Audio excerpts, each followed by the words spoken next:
Hello, everybody who may be listening right now. It's me, Rob. I'm here with Mike. It's Mike. Hey, Rob. Hey, Mike.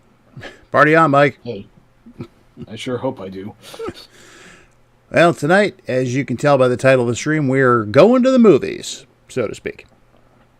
No, not physically. Theaters are kind of not in their best state right now. What? It's okay. We're talking about classic films. Damn skippity dip. Some of our Some of all. these we might have seen in the movies. Actually, I don't think I've seen any top five in the years. Shit. Oh well.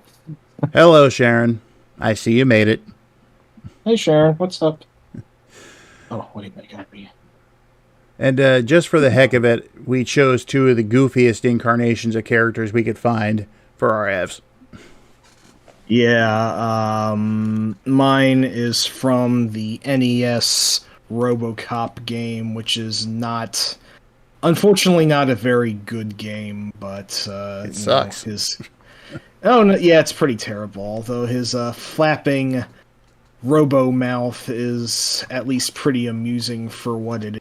So there's that at least. And yes, hey there, Sharon.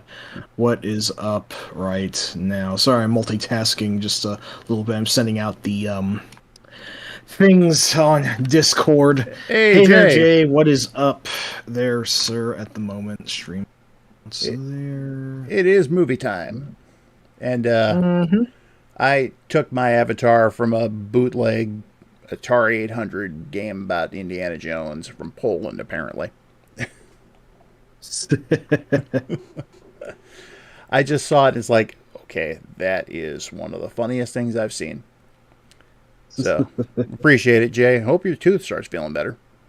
Oh, geez, yeah, that sounds terrible. Sorry to hear that, sir. Yeah. So, Yeah, we'll I've had see. a pretty non non-important day at least. So Well, I've had some good news and some bad news in the past couple of days. yeah, yeah, Unfortunately, one of my cats passed away. yeah. No one really heard from what I gather. Yeah, it was my oldest daughter's cat, and she's pretty broke up about it. Understandably so. Yeah, he was a good kid. His name was Pat. He seemed like it. Yeah. Yeah. But to focus more on the subject of the stream, we're each going to be discussing our top 5 favorite movies. So, Yeah, movies. You remember those things that you paid a dime for and got 3 hours of entertainment out of back in like the 1910s or whatever. I'm Mr. Burns all of a sudden, apparently. yeah, that's what it seems. Well, since we don't have a lot of people here yet, maybe we should just go into a little bit of our own movie going history. Just to Yeah, kick things sure, go off. for it. All right, well, my parents didn't really take us to the movies a lot. You know, it was definitely a bit of a luxury back then.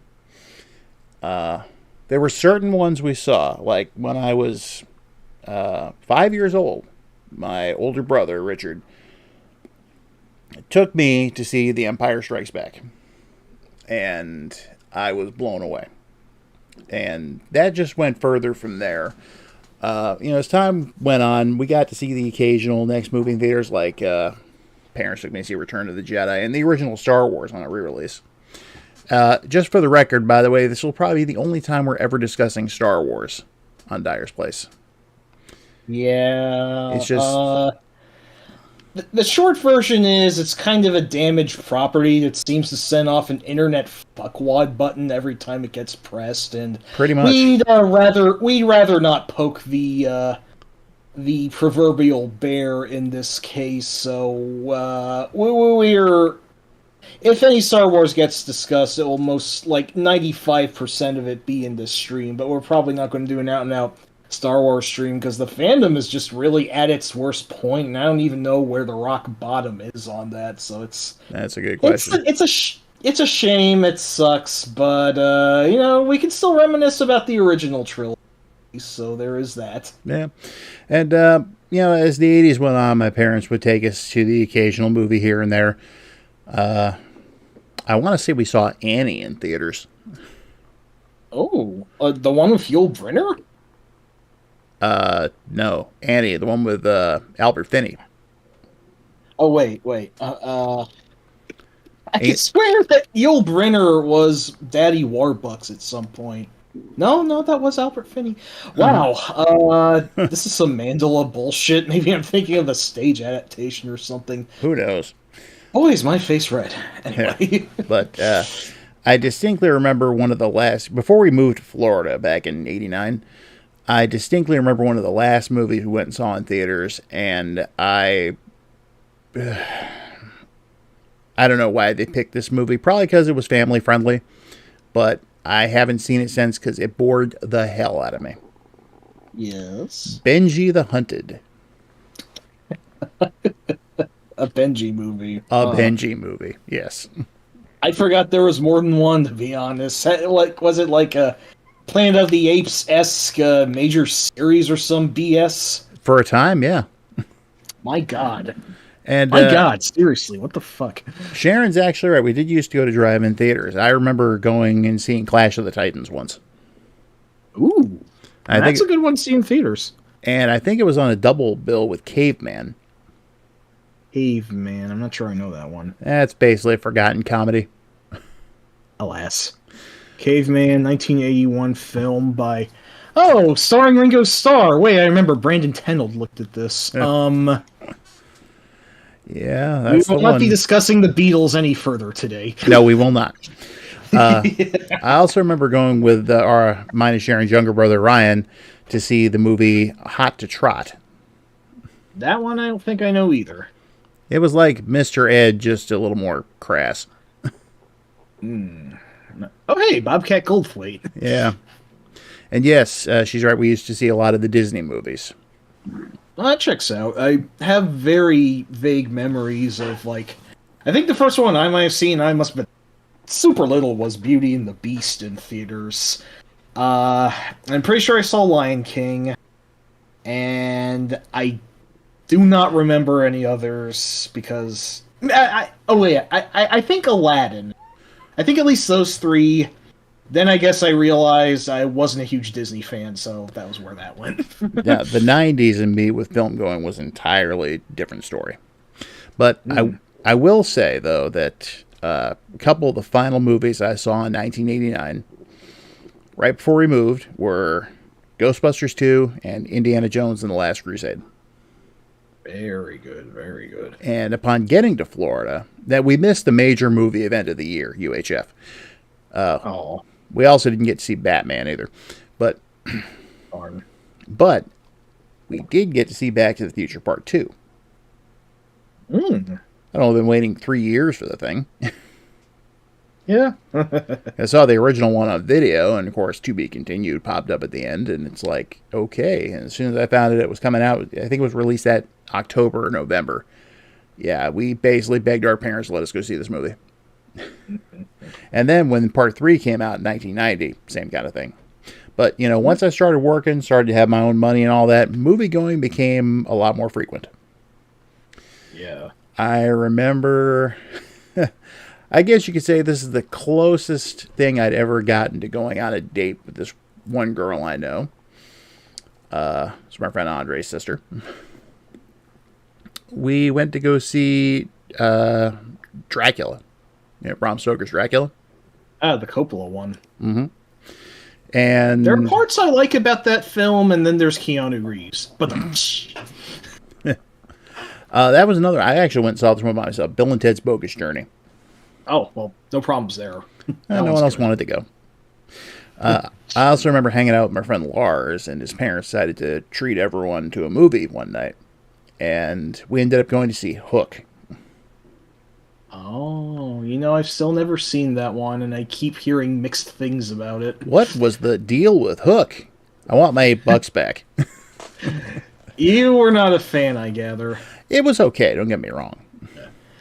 It did have a surprisingly good arcade beat-em-up based off of it. Yes, if you ever wanted to be Robin Williams, be a legitimate badass, that's the movie game to play. I do know that I remember being, because there was actually a big line into the movie. It was a pretty big theater. And as we're waiting in line, I'm looking at the posters on the wall. And one of them caught my eye. Star Trek 6. Ah, very nice. I have jokingly suggested we go see that instead. And it didn't take? Not in the slightest. Oh, did you get to see it eventually in theaters? No. First Aw. Star Trek movie I ever saw in theaters was Generations. Ah, gotcha. Now, Sharon may be thinking back to when I was either too young to remember this stuff, because she's talking about a lot of movies came out in the early 70s. Like Gus. Yes. Do I even want to know? It's about a mule that can kick field goals. You know what? Time out. What was with this weird ass phase of movies of like sports animals that are apparently great inspirations to everyone? Was Air Bud really that much of a cultural landmark? I'd like to think not. Yeah, I don't get it. What the fuck was that? But Gus predated Air Bud by like a decade and a half, if not so longer. I see. 1976. Yeah. Mm-hmm. Oh, well, I'll be damned. Ed Asner, Don Knotts, Tim Conway was in this? Don Knotts was always showing up. Andy? But, and of course, 1993, when my friends had gotten what we called the apartment. We moved in there, and I had money. We all had money. So, naturally, we started going to more movies. Yeah. So, I remember the big one, of course, was Jurassic Park. Fuck yeah. Now, that's the one to see in theaters. Saw it, I think, 3 or 4 times. Very good, very good. And did you also see the mockbuster Billy and the Clonosaurus? Oh, yeah. Fantastic movie that was. But one thing that we also saw, because it came out the week after Jurassic Park did, was The Last Action Hero. I genuinely like that movie. I know it was vilified for time, but I actually think it's gotten more interesting. In the magic ticket my ass, McBain. I do love that line from Chief Wiggum, though. It's pretty great. Yeah, but the thing about Last Action Hero is it's actually not a bad movie. It just... whoever put it up against Jurassic Park was a moron. Yeah, when you put it that way, that was some incredibly poor marketing. I guess someone still thought Arnie had star power he did in the 80s, and, while Terminator 2 did keep his clout going, I guess that was around the time his, put butts in seats ability just kind of ran out. Well, he started doing more family-friendly movies, too. Look at Jingle All the Way. Oh, yeah. I would say Kindergarten Cop was kind of the sea change. It's not a Puma. It's weird, because that film actually does have some relatively serious stuff when actually dealing it with the villain in that one, but, I gotta admit, I ended up liking that film a lot more than I thought I would, despite the sort of jokey shtick that it looked like it had on the offset. Jesus, we can do an entire podcast on... We're not doing that today, so... No. I will say about The Last Action Hero, though, is that it had a killer soundtrack. Fuck yeah. That is actually where 2 completely unique songs by Alice in Chains that didn't show up on any other studio albums, just some compilations popped up. Those 2 songs are the reason I bought that soundtrack. And they're two amazing songs, A Little Bitter and What the Hell Have I? Absolutely. But, and, things went on after that. I remember, of course, 96 Independence Day came out. That was also a huge event, Natch. Well, as I put it, it's like the only thing that could beat, E.T.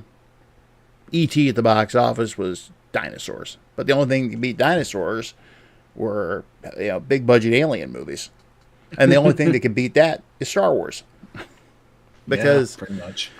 And, the whole time I was dating back in the 90s, we'd go see movies. In fact, interesting story about my ex-fiance. This was back when dollar theaters still existed. If you remember those at all. Too young to enjoy anything that cheap, I'm afraid. Well, we would take in a movie at the dollar theater every so often. I actually saw quite a few of them, some of my friends. But when I was dating her, let's just call her Helen, there was one little theater that had 2 screens. And on one screen, they were running the movie Rosewood. Now, I don't know if you ever heard of that movie or not. I remember this anecdote. Go on. Well, if anyone else is listening, I guarantee you they don't. Unless they've read one of my books, Eating Candy in Outer Space. Anyway, at least I think I put it in there. So yeah, Rosewood. It's based on an actual historical event. The other movie was the special edition of The Empire Strikes Back. And now she'd agreed to go see all the Star Wars special editions with me. So we'd already seen Empires. But I'm just like, oh, Empire's playing. Let's see that again. She's like, no, I want to see Rosewood. I saw the commercials. Okay, that's fine. I'm a flexible guy. No problem. So, and just because it had the word rose in it, that kind of made it sound like a chick flick prima facie, didn't it? Possibly. I don't know what she was thinking. But turns out she had no idea what the movie was actually about. Because towards the end, when all the seriously heavy shit was going down, she just burst into tears and ran out of the theater. And me, at this point, I'd been pulled into the movie, so I'm like, well, do I sit here and finish the movie, or do I be the good boyfriend and go outside? Well, I went outside. Calmed her down, and then, like, let's go back in and finish. But then everyone was walking out, so the movie was over. I still haven't seen the ending. Damn. And once she'd calmed down and everything, and I'm driving her back to her place, I couldn't resist. I was like, so, think we should have seen Empire again? I got a laugh out of her, so. But, All things considered, it seemed like a pretty damn good film. An underrated entry of John Singleton's CV, but I don't know much he's done, unfortunately, besides, like, big ones, so. Well, like I said, I got sucked into the story, so. And, of course... it does sound good, but fucking heavy, like Fruitvale Station. Oh, man, was it heavy. But this is 97 we're talking about, and, of course, the big theatrical event of the year was Titanic. Which I still have not seen, if you can believe it. I've seen it a couple of times. Now, I'm a Titanic buff going way back. So I wanted to see how accurately Cameron was going to recreate the sinking. To his credit, he did a good job. Now, the love story shoehorned in, I could have lived without that. I would have loved to see a purely historical documentary on Titanic. Which reminds me, I have a really good one called Titanic Death of a Dream and Titanic The Legend Lives On. Excellent two-parter from A&E. But now Helen and I went to go see Titanic. And of course at the end, every woman in the theater is crying her eyes out, except for Helen. She wasn't moved at all. Huh. How ironic. Snarb's here. Hey, Snarbus, what up, sir? So every woman in the theater is just bawling like crazy at the end of Titanic, and she's completely stone-faced. I'm like, huh. Me and even I kind of felt a little bit of a twinge, That movie never brought me to tears, but... back when Leo DiCaprio was still in his pretty boy phase, and he was actually... But... yeah. Well, anyway... We had a couple of friends of mine who were in from college. Well, we tried to set them up on a blind date. So, we decided to make it a double date on top of that. And now my friend Carmen, huge fan of Titanic. She loves that movie. So, we're like, well, let's go see this. It's in theaters. So... basically, this is how it went here. You had Helen sitting next to me on my right, then me, then Carmen on my left, and then my other friend Lars. So, we're all watching the movie. And, of course, in all the spots, Carmen just starts, here come the waterworks. Right on time like clockwork. Yep. And... as I'm sitting there, and I'm like, then I start to hear just kind of a little sniffling coming from my right. And I'm like, wait a minute, what? And I kind of glance to my right, and I could see Helen just trying to hold the tears back, and she just couldn't do it. Huh. It took a second viewing for it to affect her like that. Interesting. Now, I pulled something on Carm at the end of the movie. Of course you would. Oh, yeah, well, without spoiling the movie, there's a scene at the end where something happens to something. And I kind of leaned over to Carmen, who was crying her eyes out, and cracked a joke about it. And she just burst out laughing right there in the theater. Nice. There were women looking like, what is wrong with you? But yeah, fun times. Awesome. Saw a lot of other movies in the 90s too, so theaters were my home for a while. And of course, going into the aughts, saw all the Star Wars prequels, saw Lord of the Rings movies, etc., etc. Until, you get up into around about 2008 or so, I basically skipped out on the first couple of Marvel movies from the MCU. Mainly because I had other movies to see. I wanted to see The Dark Knight, and I especially had to see Indiana Jones and the Kingdom of the Crystal Skull. Of course. So Iron Man was out. I only had so much money. Yeah, that's fair. And the first MCU movie I saw in theaters was Captain America. Which goes a long way to explain why you like that one so much. That and the fact it was directed by Joe Johnston, and The Rocketeer is an excellent movie. Everyone should see that once. I saw that in theaters too, actually. Oh, awesome. Mm-hmm. And, it's such a period piece. It's like one of my favorite eras there. It's like I could easily see, Captain America teaming up with the Rocketeer and Indiana Jones. Yeah, that pretty much writes itself. Yeah, so it was a great movie. Mm-hmm. So, and, then eventually we get to a few years back, and theater going just started to die off at that point. But you better believe I was there for the premiere of Indiana Jones and the Dial of Destiny. Oh, yes. There's no way I wasn't going to be there. So anyway, we got a few people in here now, and we've been going for about 20 minutes on this. So what we're doing here is just talking about our personal top 5 favorite movies. And I think to that regard, Mike, you should go first with your number 5. Sounds good to me. Well, my number 5 was actually, at first, one of the movies you have in your top 5 as well. Figure to inflate our billable hours here, I should choose something else. And I will say I'll give an honorable mention to what didn't quite make the top 5, but is on my top 10, and say that I am a huge fan of The Shining. I'm a big horror movie buff. Well, maybe not buff, but at least, that would choose that as his favorite horror. Pick one. Just want to say that to be representative of the genre, because my top 5 is otherwise bereft of horror films. Except my number 5 that I decided on is at least horror adjacent. Before you go any further, hold off for a sec. You do appear to be breaking up from time to time. Like, shit! What is wrong with this bastard? Well, let's hear from the chat. Is anyone else noticing this, or is it just me?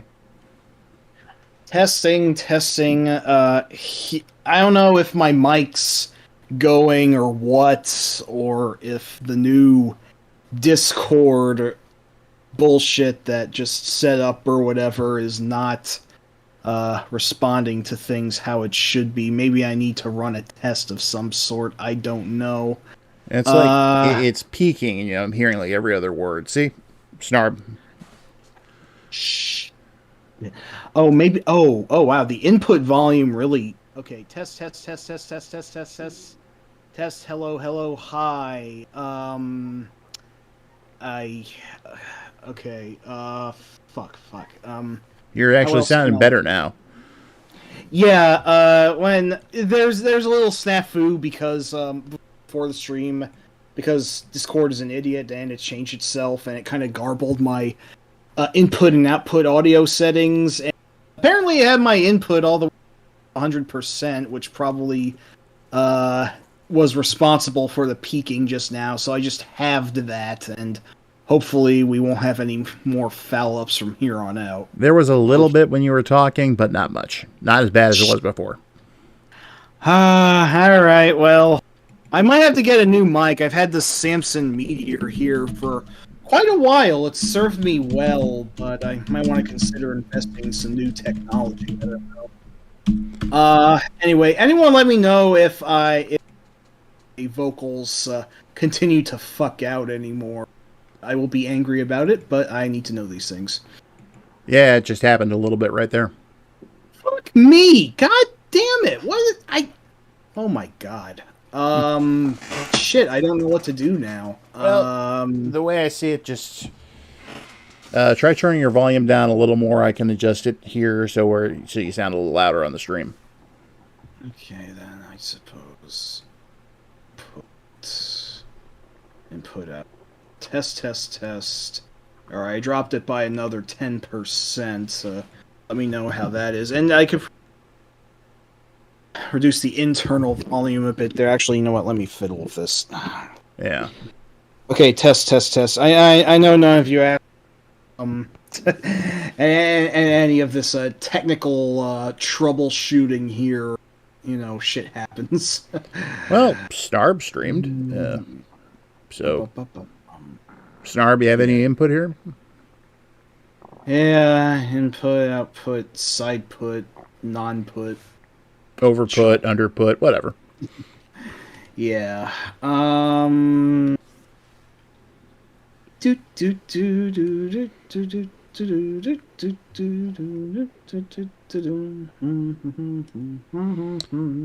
It's a connection issue. Maybe something's fucked up in the back here. Maybe I need to find another port.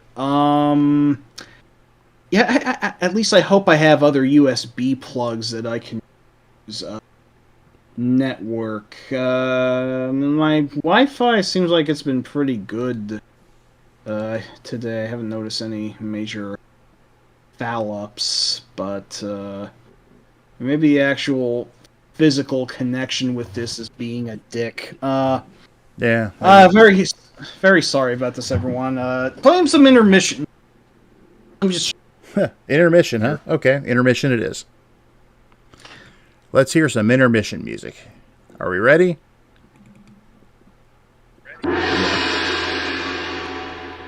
Oh, sorry.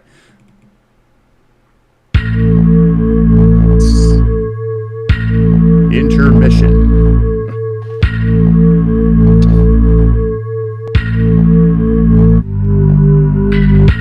You're listening to an original piece by Garden Variety Games called Tombstone.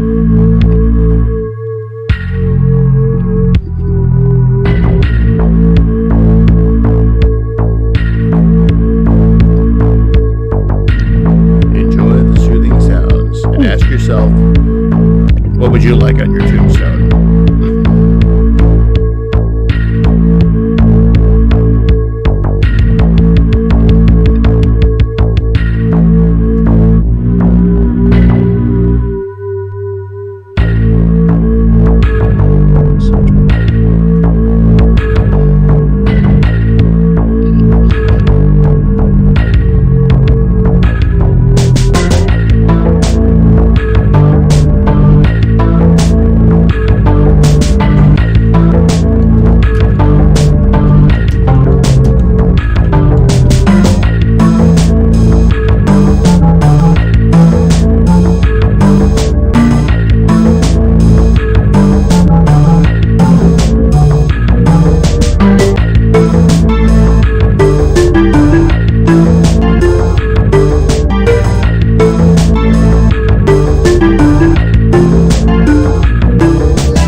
Okay, well, I can go ahead and produce it.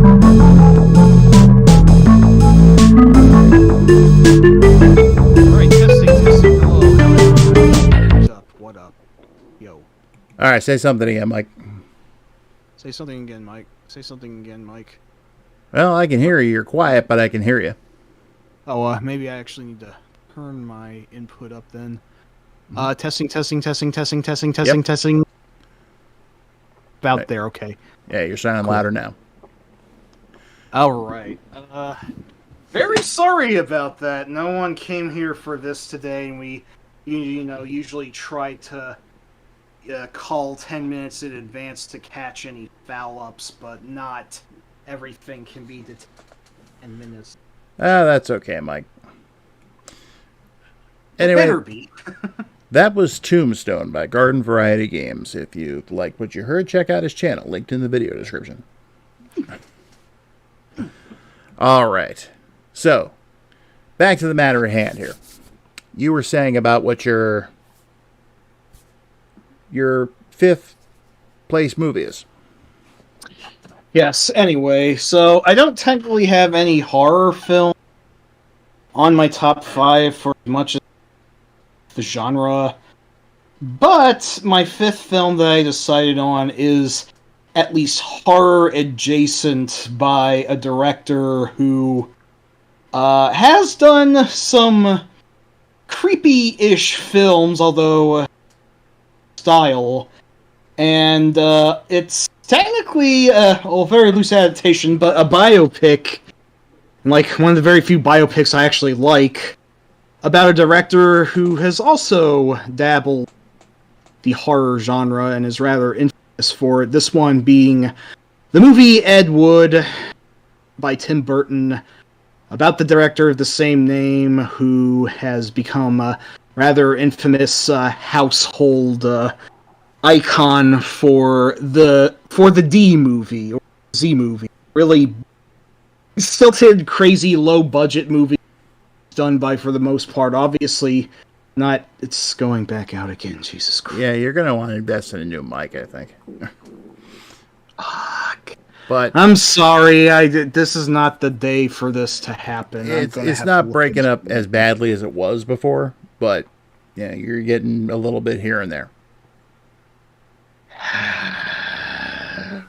Christ, I don't want to have to postpone the stream because of this. I mean, but I don't know. It's your call, sir. Well, I mean, you can always do a speed test as long as you're on there. I already tested it. What's a speed test? It's where you can check how fast your internet connection's going, the upload and download speed. I see. Something tells me that's not it, but if I mean, I guess at least I can do is look into it. Where do I go? Usually I just because I have to do that from time to time. Let me see. So sorry, everyone. Again, this is not. Welcome to Dyer's Technical Place. Go to speedtest.net. Wait a minute. Dyer, could you put the picture of the up instead? Like, just overlay that over everything for now? Oh, are you asking? I think I know what you're asking for. Yep. All right, let me see here. Hang in there. Yep, there we go. Thank you. Okay, so...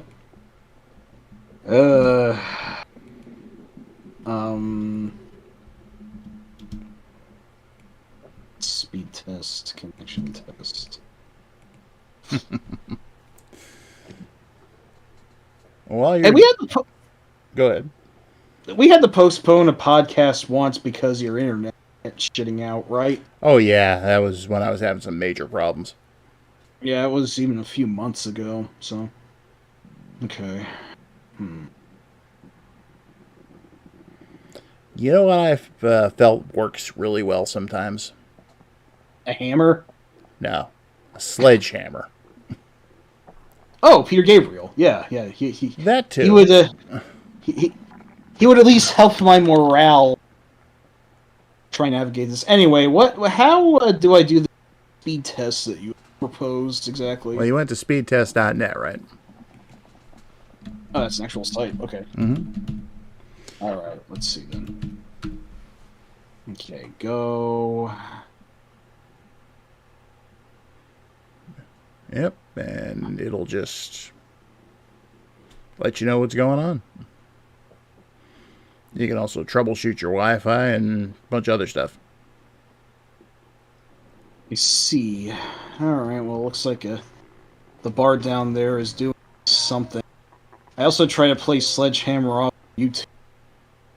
I'm not getting any sound from that, so obviously replugging my mic has done that somehow. Shit up. Hey there, Brandon. Okay. Hey, Brandon. Right, Hang in there. We have some minor technical difficulties going on. Okay. Alright. Alright. The download Mbps is 823.89. Upload is 343.34. My pings all read in the mid 30s. All these green connection dots are 5. So that seems to be a... if I'm reading I'm not entirely sure. Doesn't seem like the If you're saying a problem doesn't sound like your internet, then I can agree with that. Yeah. I'm thinking that it is just my fucking microphone. Oh, could be Discord's end? Well, Yeah, if it that's was, then possible. I'd... Okay, there's a way to check the server status. Alrighty, well, let me know if that... I guess we'll keep doing this until 10, and if my voice keeps fucking out when it's 10 o'clock, should we postpone this then? I hate to do that, because again, this is your call, but... Well, we may have to, because it's kind of useless if no one can hear half what you're saying. Yeah, I was gonna say, it kind of sucks having just like 1.5 hosts. Yeah. So, but let's talk about something else rather than going into the main subject, though. That way we can, in case it doesn't work, we'll be able to start fresh. Yeah. So you do most of the talking for now. All right. That's okay. Well, as you can tell, Mike's having mic issues. This was unplanned and unforeseen. Yep. Hey, Eris. Hey there. Oh, hey there. It could be going better. I'm having difficulty. My voice keeps weaving in and out like Hugo Weaving? I don't know, a pinball. Yeah, sure, him. Especially in the Matrix, he had some moves there. That's true. So, well, let's see. If I'm doing most of the talking here, then let's see. That was Tombstone by Garden Variety Games you heard previously. Now, hang on for a upcoming block of Fear Factory. I could do my best smooth radio DJ voice if you wanted me to. Yeah, no, that'd be cool. Smooth and smarmy, public. Yes. Thank you for tuning in to WBOR, the easy listening, easy viewing station. We begin our broadcast with The Binky the Clown Show. Have a nice day. Hey, kids! What? Believe it or not, I actually knew that whole episode word for word at one point. Of Garfield? Yes. Oh, wow. Very nice. Mm-hmm. I would occasionally recite it on family trips to amuse everybody. Wow. It's pretty amazing. I think I also knew Garfield in Paradise word for word, too. Yeah, that was a good show. I grew up on it. I don't remember as much about it, but I just remember this one episode. Garfield really hated the fact that John had become a disc jockey. Somehow. And speaking of disc jockeys, we've had Smooth and Smarmy. But we could also do my best Dr. Johnny Fever impression, which honestly isn't all that great. All right, fellow babies. It's time for this town to get down. I can say, detect a little pinch of Howard Hesseman in your voice, at least. Yeah. Just naturally, but... oh, and one other thing, babies. Booger! Oh, man. I don't know if we'd have enough feel to do a WKRP in Cincinnati stream, but... well, if we included the new WKRP. Yeah, which I still have to view. Alright, Xfinity speed test. Something I found offhand. Here, if I may, let me just, test my connection again. Allow me to cite a poem, and anyone who's listening, tell me how it's just so happens to be turning out. Okay. Is that okay, Rob? By the way. Okay, you're reciting this poem now? Yeah, okay. Some say the world will end in... Some say in ice. From what I've tasted of desire, I hold to those who favor fire. But if I were to perish twice, I think I know enough of hate to know that for destruction ice is also great and would suffice. I might have had a couple words there. Memorized the poem Ice by Robert Frost because of an amusing exercise in laziness from a high school assignment that I remember. So, anyway, how did that sound to anyone? Did I keep cutting out? You did. I still am, huh? Okay. Yeah. Well, this Xfinity online speed test I run says that my internet is running blazing fast right now, so it's definitely not my connection. I think it is my hardware. The question is, what else can I do to fix this besides go into another USB port? Because Snarb, my former port was the port I was using was in the back of my computer, so I went to another one on my computer. And so I understand it has pretty much done the exact same thing that it has done last time, so,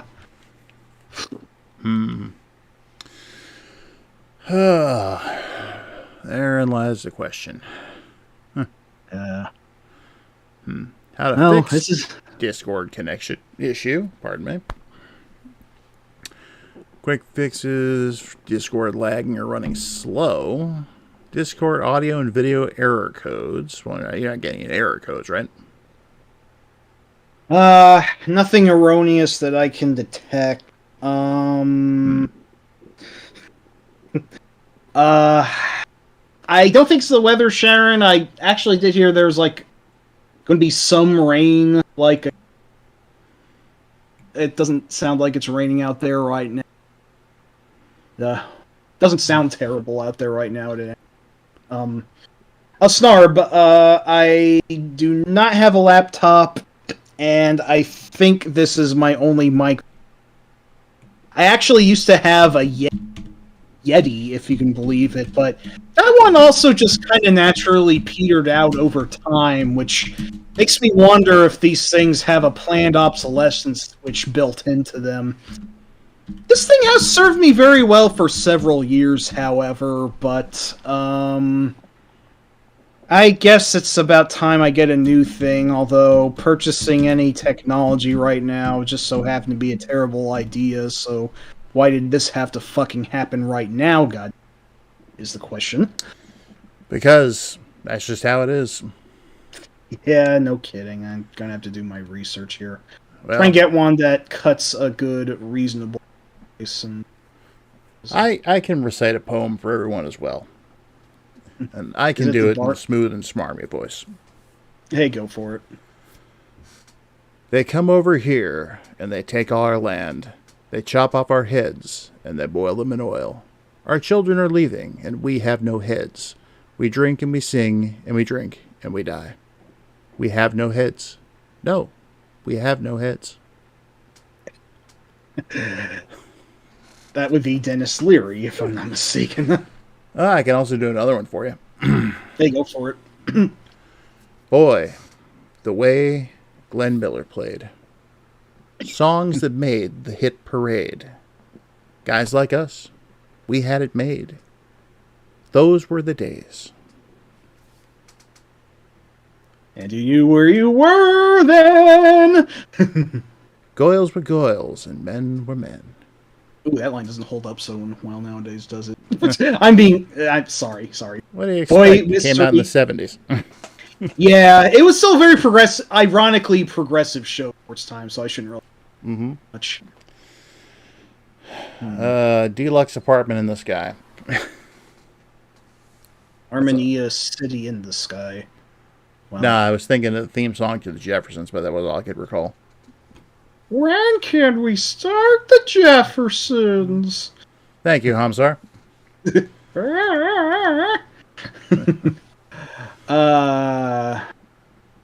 It's nuts. They're creepy and they're kooky.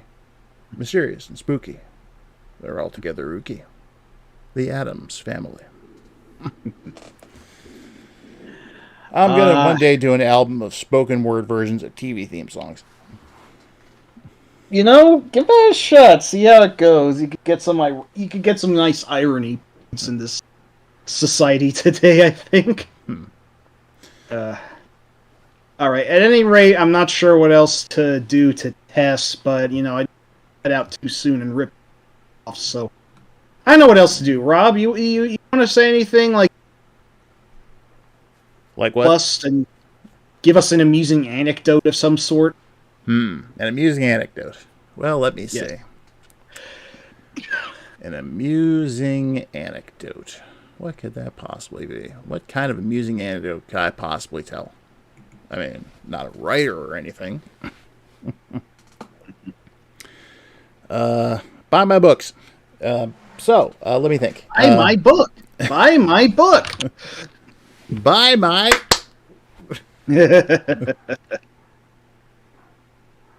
Well, my dog just started barking for some reason. Probably because I think I know why. Yep, that just confirmed it.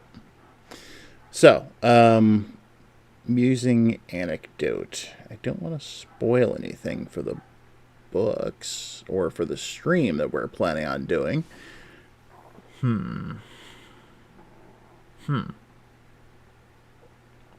Put me on the spot, Mike. Now I got to try and think of a good one. So let's see. You got any comment about that Gradius Origins coming out in a couple months or so? Yes, I pre-ordered that SOB, and I can't wait because I never thought we'd get Salamander 3 ever. I did not think we would get a new Gradius or Salamander of some 2020. I mean, I think the last game, Gradius 5, was exactly 2 decades ago, wasn't it? Yes. No. I think it actually turns 21 this year. Gradius 5. All the kids in Springfield are SOBs. Oh god, it was 2004. Son of a bitch. I don't know why that just came out. I should probably speak to Gabbo sometime about that. Look, Smithers, Garbo. I think that's Gabbo, sir. All right, I'm still trying to think of an anecdote here. Oh, here's a good one. I don't even think I wrote about this one. Oh, go for it. I remember this must have been about 94, 95. I was hanging out with some friends of mine. We'd gone down to a game store down in Altamont Springs. And my friend who was driving, on the way back, we stopped behind a truck that was parked at a railroad crossing. All of a sudden, that truck took off like a shot. And we're like, well, what's his rush? And then we saw what it was. He was actually parked on the tracks, and the crossbars were starting to come down. We were so far up that the crossbars actually hit my friend's car's windshield and bounced.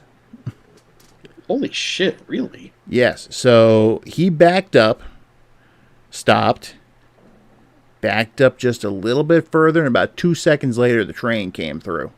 And it was going. I almost died that day. Jeez, that's some Stand By Me shit there. Yeah, I mean, even if he'd stayed parked where he was the first time he'd backed up, that train would have caught the front end of the car. We probably would have dragged down the track and killed him. So, yeah, I wouldn't be right here right now talking about this stuff with you. Christ. Yep. Defying death. That's apparently something I'm good at doing. I would maybe consider maybe it was a near experiences podcast. I'm not sure if I I'm in danger. Yep. Ralph, exactly. Of course, now the story I wrote about eating candy in outer space, I still have the scars from that.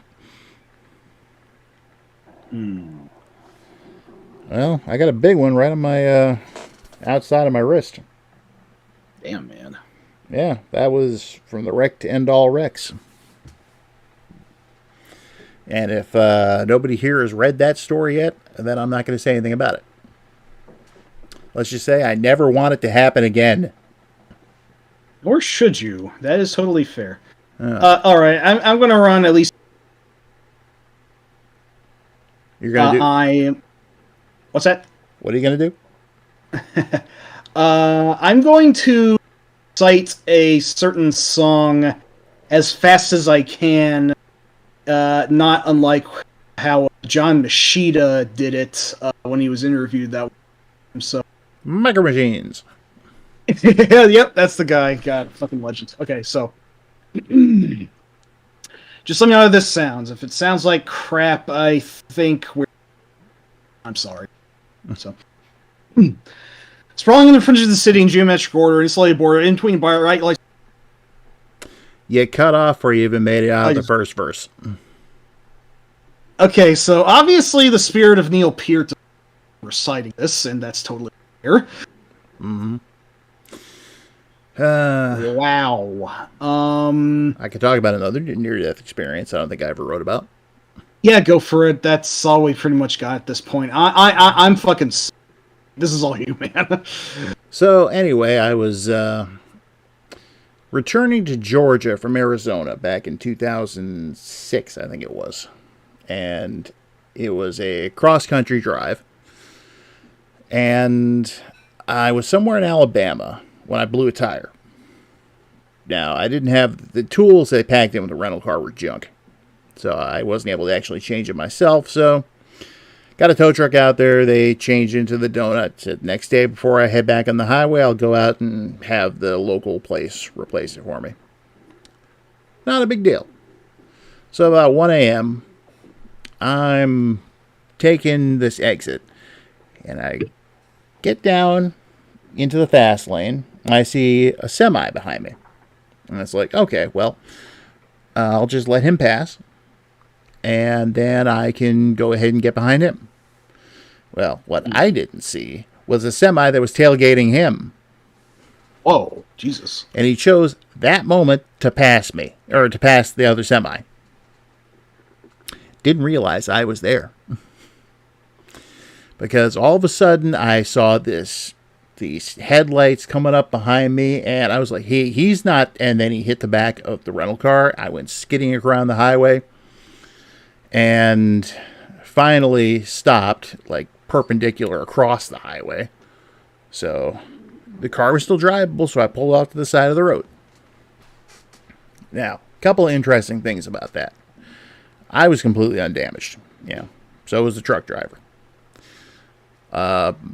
My rental car was pretty much, the rear end was totaled. And shit. I got insurance before I left. I'm glad I did. Yeah, no kidding. Now, here's the thing. I was carrying every single thing I owned at the time. And you want to know how much of it survived? Little to zero. Everything. Oh. The worst thing... No, everything survived, Mike. Oh, that's good. The only thing that I could find that was wrong was that my copy of The Princess Bride on DVD had a little scuff on the case. Oh. Here's the thing, though. If it had been in the trunk, because I'd been driving when that tire blew, and when they finally put the donut on, I was like, you know what? I don't even want to reload the trunk. I'll just shove it all in the back seat and up with me. Yeah. If it had been in the trunk, it would have been destroyed. Shit. Now, here's the other fun thing. The semi made it out worse than me. He was leaking fuel and everything. Jesus. And cars made of sterner stuff. Uh-huh. Well, the tow truck driver ended up giving me a ride back to a local hotel where I got a room for the night. And, loaded all my stuff. And the next day I'd take a cab out to the rental place, get a new car. Now, when I finally made it back to Georgia and went to return the car, I got slapped with an additional day worth of charges. Oh, It's like, that is not my fault. So I didn't hear much about it after that, aside from one call from the police in Alabama who were just asking about what happened. That reminds me. I just saw very recently episode of Bob's Burgers where he Bender. If you remember that one. I would if I could have heard half you just said. Nerds. I was even going to do this, but I think that might be useless. Yeah, because what I heard was, and I was going to do, and I think that might be useless. I'm just going to say, according to all known law, there's no way that a bee should be able to fly. Its wings are too small to get it body on. The bee, of course, flies anyways because they don't care what humans think is impossible. That's all I fucking got, lady. Good night! That would have been more hilarious if I'd heard you. Do you know about how the fucking intro to Bee Movie for actually entire movies? Why does it exist? Why does it get clowned upon? I don't know. All right, let me just say, out of what I just heard, I've never seen Bee Movie. I've never seen the opening, and I have no idea what the deal is with that movie. Yeah, that's pretty much my case too.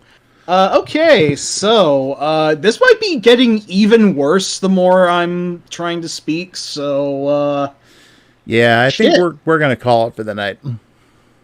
The least I just thought that maybe I should do this on my phone instead, but the quality's obviously going to be nowhere. You can still try it if you want. Maybe we can salvage this thing. Oh wow, we're already an hour in.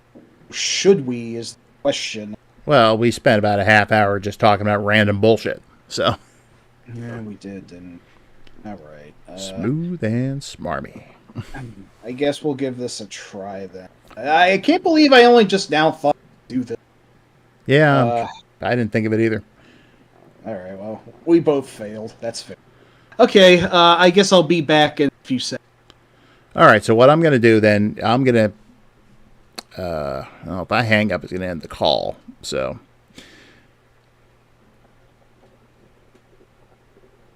bear with us, folks.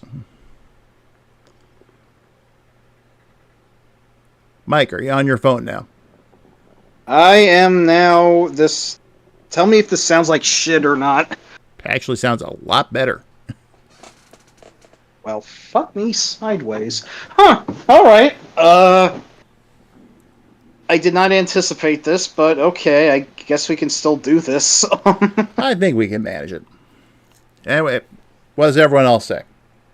Shall we keep going? Should we go on to the actual subject of the stream and just consider this last half hour part of the blooper reel?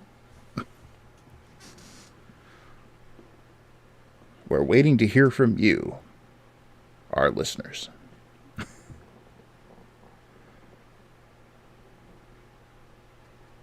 It'd be cool if we had like a call-in kind of thing. Mike, you still there? Well, Snarb says go for it, but where did Mike go? Let me see. Uh-oh. Mike, say something.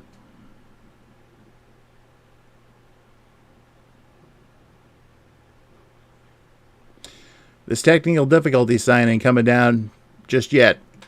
I don't know what just happened, but Okay. wait. I tried to get into YouTube, but apparently that made me not work.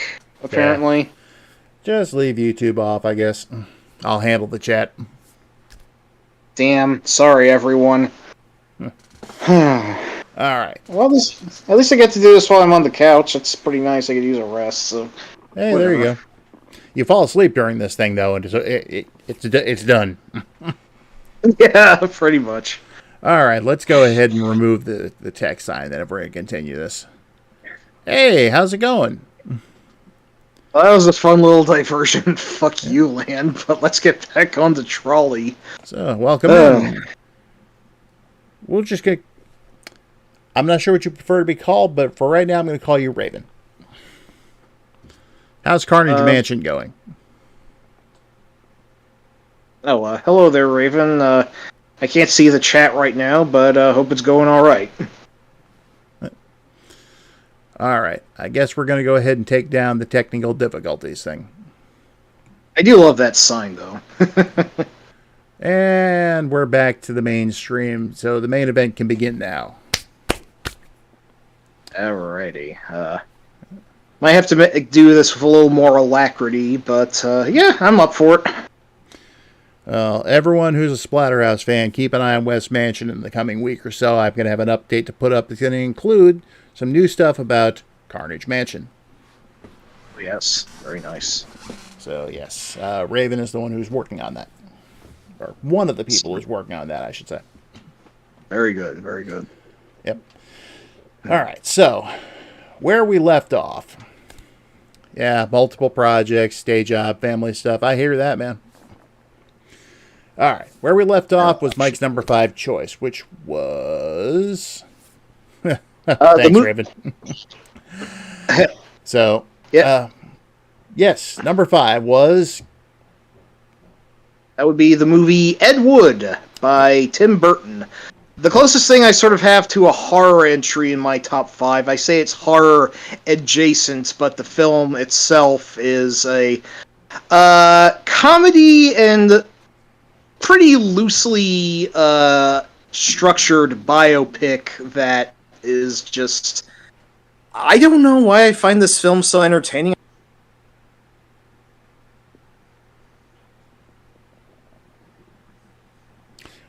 You didn't try and open YouTube again, did you, Mike?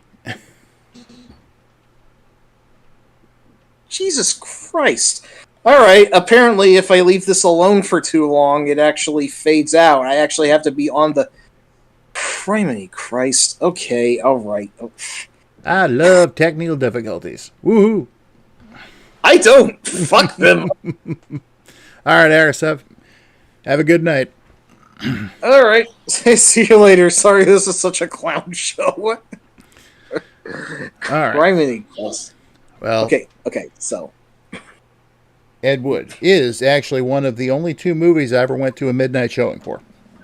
Holy shit, that's awesome. What was the other? Showgirls. Yes. Alrighty then. Well, I think the guy standing in front of us in line when my friends and I went to see it summed it up pretty well. I would like 2 tickets to see the naked girls, please.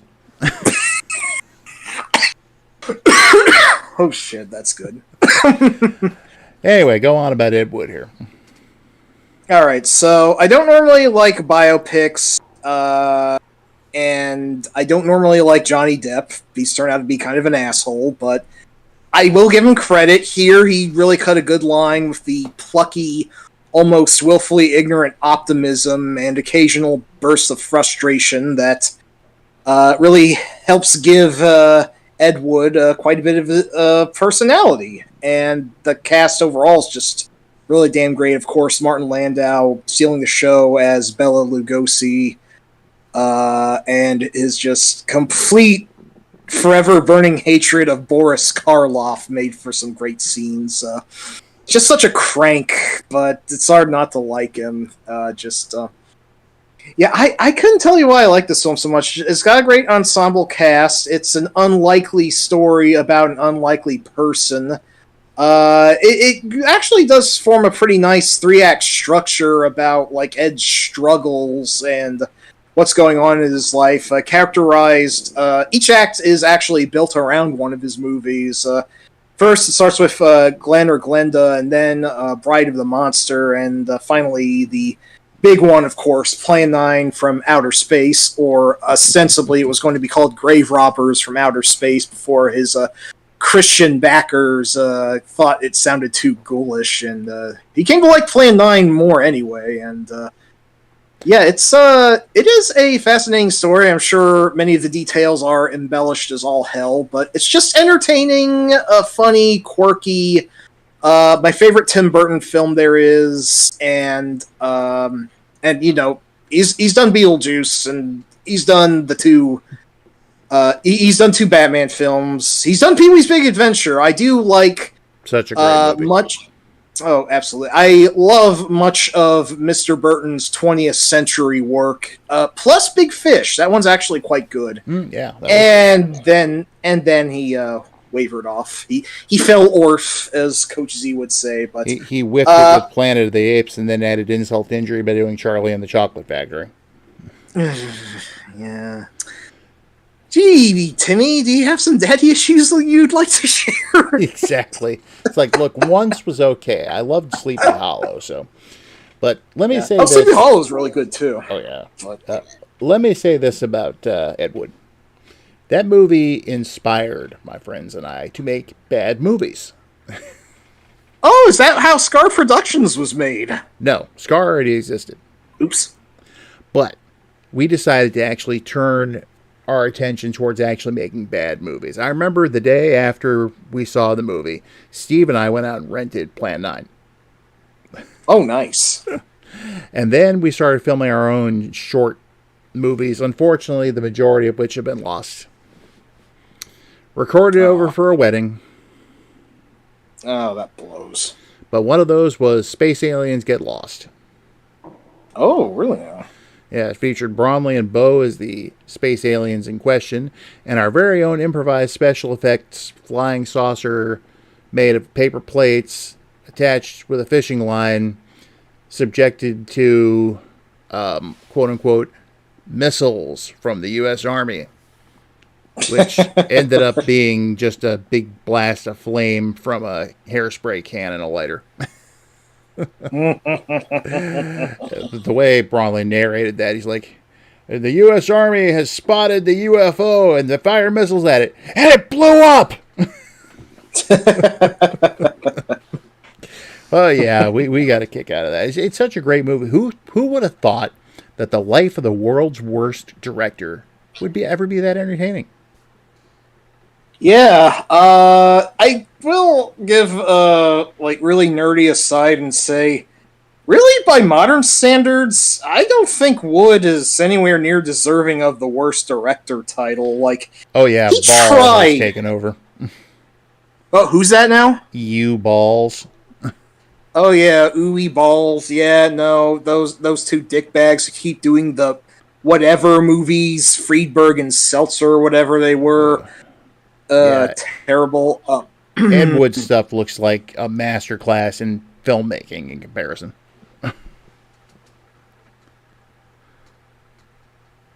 And we're waiting for Mike to come back here.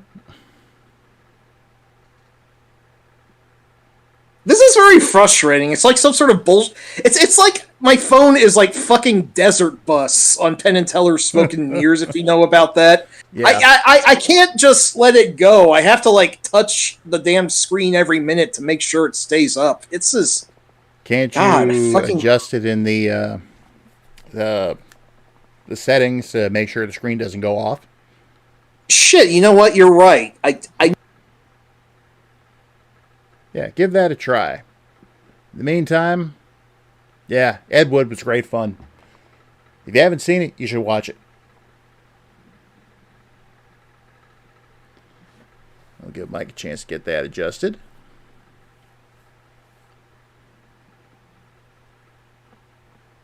Say so. But in that movie, at least, there's also Jeffrey Jones in it, and we know he's had some bad stuff too. But yeah, you know, just I'm going to give you the caveat that most of my favorite movies, unfortunately, star bad people, which or not great people. So I don't know what to do with that exactly.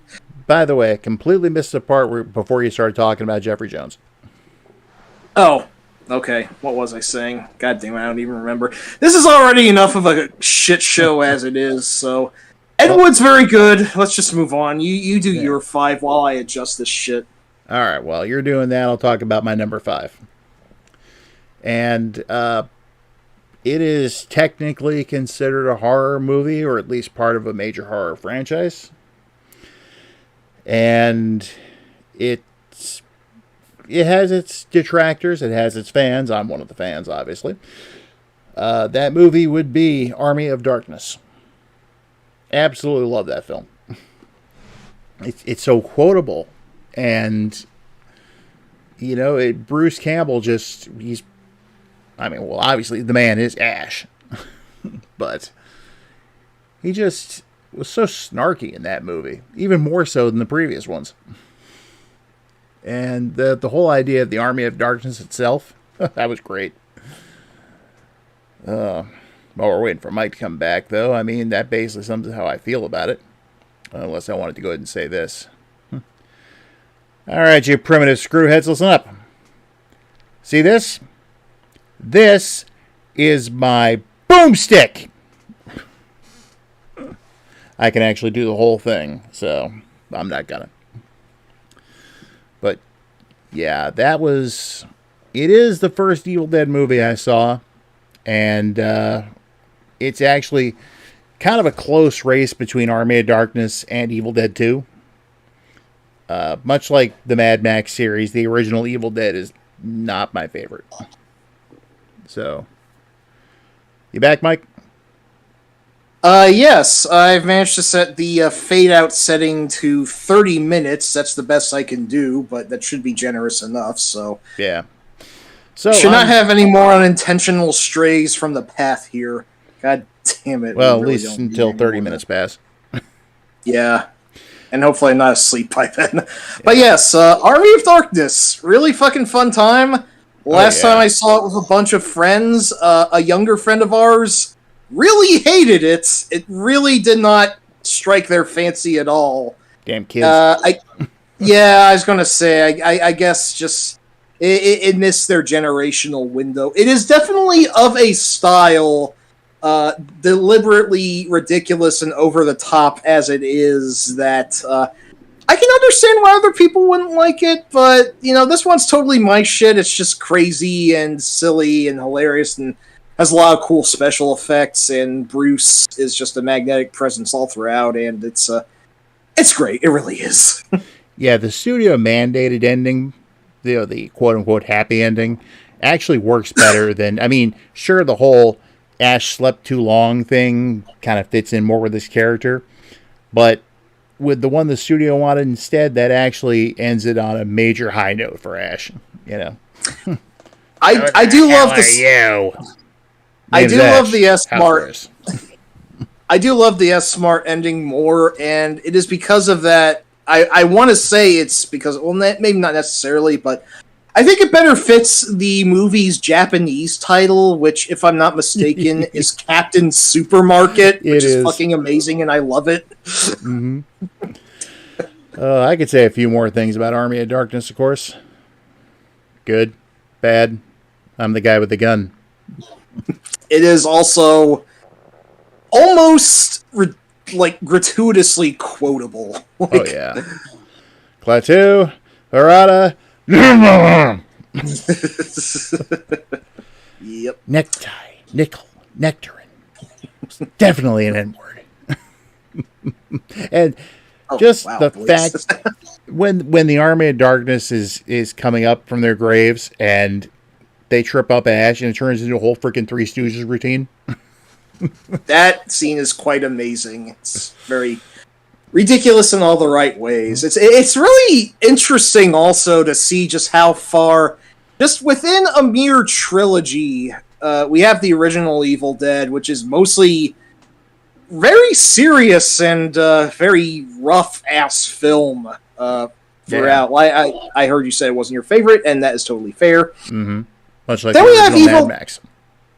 Yeah, exactly. But then we have the Evil Dead 2, which is of a larger budget, it has more crazy effects, and Blood flood. definitely it like keeps some things relatively grim and creepy, but it is also a good deal sillier, like the part where the eyeball flies in that one lady's mouth. Yeah. Among many others, the hand flips them off, the deer heads are laughing, which I know Splatterhouse really took a shine to. Oh, yeah. Especially when Paco Graffiti. Yep. And then Army of Darkness is the logical endpoint of how crazy that Evil Dead 2 went. It is no longer a horror film, just more like a horror-influenced action fantasy comedy that's R-rated still. Well, let's put it this way. That's the only Evil Dead movie my father has ever seen. He would not care for the first two. Too much gore. Totally fair. He thought Army of Darkness was great. Yep. It's definitely, I think, a more universally reachable level for especially those who really aren't all that fond of horror. And now, I really do like the Ash vs. Evil Dead series that somehow came on 2 decades later and was great, but it is kind of a shame, due to some weird-ass licensing rights, that Army of Darkness really couldn't be referred to all that much. Yeah, that sucked. As it were. Remember, kids, licensing rights are the devil, and Satan's penis is copyright law. I don't know. Sure, why not? So, yeah. In conclusion about Army of Darkness, all I can say is, sure, I could have stayed in the past. I could have even been king. But in my own way, I am king. Hail to the king, baby. Oh, remember, folks, many of Duke Nukem 3D's lines are from this movie and or They Live. Yeah, that's just true. Check your pop cultural touchstones going forward. But yeah. On an aside, I used to be able to creep out my ex-wife. By doing a bit from Army of Darkness. Oh? Well, one of the best characters in that is Evil Ash. Oh, of course. In fact, my favorite line of his is where he's like, "I shall command every worm-infested son of a bitch who ever died in battle." Yep. Mm-hmm. But there's that bit where after they've taken Sheila from the castle and they drop her down in front of Evil Ash, and she looks up and sees me and she's like, "Give me some sugar, baby." She screams. He hauls her up, and he's like, "That's right. Come here." I used to be able to do that to her, and it was hilarious. I did that mainly after the divorce proceedings had started, so yeah, that's fair. I felt justified in doing it. Also, fair, yeah. If I ever had a chance, I would love to use this line on her. Problem is, she'd have to go ahead and start me off first by saying, "You found me beautiful once, honey. I was going to say, you got real ugly." That really does say a lot in and of itself. So, anyway, let's move on to your fourth. Okie dokes, then. This one is actually hanging at my third for a while, but I decided in this case that it's apples and oranges, really. I thought, I don't really have a good reason, just that I really like Die Hard. It wasn't number 3, but it's number 4 now, but that's definitely not knocking its quality. Die Hard practically... It's a Christmas movie! I genuinely don't have much thought in that debate. Frankly, I don't give a shit. It's a good movie, no matter what it is. I've just seen too much about that particular meme. Exactly. It's like it's a dead horse by now. Who gives a shit? Just enjoy it for what it is, people. Mm-hmm. But excuse me. Gesundheit. Right, thank you. Okay, so yeah, Die Hard was the blueprint for a huge shitload of action movies going forward from there, like Under Siege, Sudden Death,